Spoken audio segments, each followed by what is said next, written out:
These batteries can power entire cities, but they are not made on Earth. They are made from moon dust. It all begins on the surface of the moon, a silent, lifeless world covered in fine gray soil. This soil, known as lunar regolith, has remained untouched for billions of years. Since humans cannot survive here, advanced robots are sent instead. They land carefully on the surface and immediately begin their work. Massive harvesting machines sweep across the moon, collecting the fine dust. Every grain matters, because hidden inside this dust are rare and valuable elements. The collected material is transferred into sealed systems, moving through controlled tubes to prevent any loss or contamination. Once enough dust is gathered, it is packed into cargo units and launched away from the moon. But the real transformation does not happen on the surface. It happens in orbit. High above Earth, a massive space factory receives the cargo. In zero gravity, machines can operate with extreme precision. The containers dock smoothly into the station.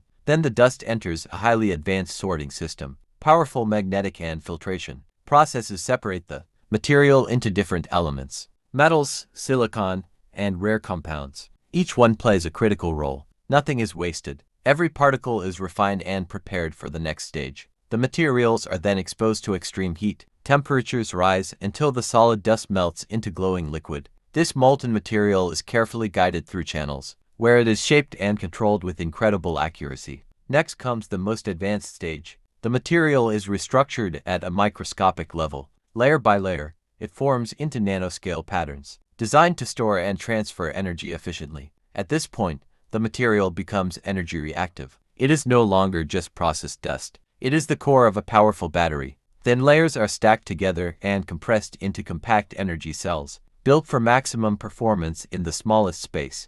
Each core is then tested using powerful electrical currents. Only the strongest and most stable units are selected. After testing, the final assembly begins. Robotic arms move in perfect synchronization, combining cores, casings, and cooling systems into a complete battery. The result is compact, but incredibly powerful. Once completed, the batteries are sealed and packaged inside protective containers for transport. They are loaded into cargo pods and sent back to Earth as they re-enter the atmosphere. The journey that began on the moon finally comes full circle. On Earth, these batteries are installed into power systems across cities, instantly delivering energy on a massive scale. Streets light up, buildings come alive. Entire communities powered by something that once lay silent on the moon. From lifeless dust to limitless energy,